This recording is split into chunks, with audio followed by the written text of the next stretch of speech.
మా దురదృష్టం ఏంటంటే అంతకుముందు మా తెలంగాణలో అంతా కలిసినప్పుడు మాకుండేది గుడి.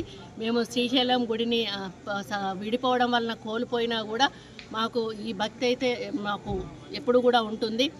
కాకపోతే మాకు కొంత ఇబ్బందికరమైన వాతావరణం ఎక్కడుందంటే తిరుమల తిరుపతి దేవస్థానం నుండి మా తెలంగాణ నుంచి వచ్చేటువంటి భక్తులు కొంత గత గవర్నమెంట్ నుంచి నిర్లక్ష్యానికి గురికి కాబడతా ఉన్నారు.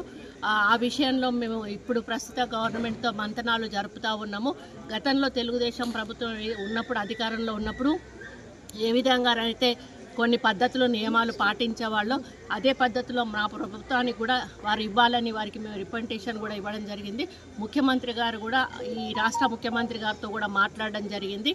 వారు కూడా ఒక పాజిటివ్ వేలో మేమందరం కూడా చర్చించుకొని మొన్ననే వాళ్ళ కమిటీ కూడా వేయడం జరిగింది. కాబట్టి కమిటీలో నిర్ణయించుకొని మరి తెలంగాణకు నుంచి అధిక భక్తులు వస్తారు, అధిక రాబడి కూడా వస్తుంది.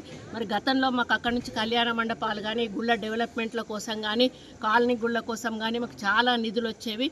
మరి అదేవిధంగా మళ్ళీ అక్కడి నుంచి మాకు నిధులు రావాలని కూడా వారిని కోరుతూ, ఎందుకంటే తెలంగాణలో చాలా గుళ్ళు ఎక్కువగా ఉన్నాయి, మరి ప్రాచీనమైనటువంటి గుళ్ళు కూడా చాలా ఎక్కువగా ఉన్నాయి. కళ్యాణ మండపాలు గ్రామాన కూడా అడుగుతూ ఉన్నారు.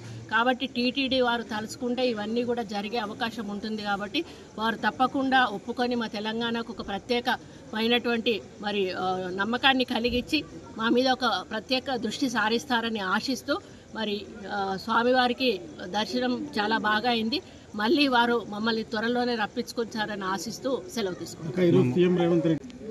కొత్త సంవత్సరం వస్తున్న సందర్భంలో మరి ఎక్కువగా రద్దీగా ఉంటుందని శ్రీ బ్రహ్మరాంబిక మల్లికార్జున స్వామి ద్వాదశ పీఠాల్లో ఒకరైనటువంటి స్వామివారిని దర్శించుకోవడానికి ఇక్కడికి రావడం జరిగింది. తరచుగా ఇక్కడికి వస్తూ ఉంటాము. మరి మాకు ఇక ఈ అమ్మవారైనా ఈ స్వామివారైనా కూడా ఒక నమ్మకము, ఇక్కడ ఏదైనా మొక్కుకుంటే జరుగుతుంది అనేటువంటి ఒక విశ్వాసము. మరి నా కూతురు తన కొడుకు పుట్టితే వస్తానని చెప్పి మొక్కుకున్నది.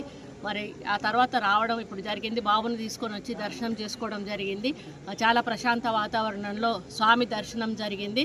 మరి స్వామివారి దయ వలన మరి ప్రశాంతమైన వాతావరణంలో ఆంధ్ర తెలంగాణ రాష్ట్రాలు రెండూ కూడా సుభిక్షంగా ఉండాలని, రైతులు కూడా సంతోషంగా ఉండాలని, మంచి పంటలు పండాలని, మంచి ప్రభుత్వాన్ని బలాన్ని, స్థైర్యాన్ని, ధైర్యాన్ని, మరి ఆర్థిక బలాన్ని కూడా ఇచ్చి ముందుకు నడిపించాలని స్వామివారిని వేడుకుంటా ఉన్నాను.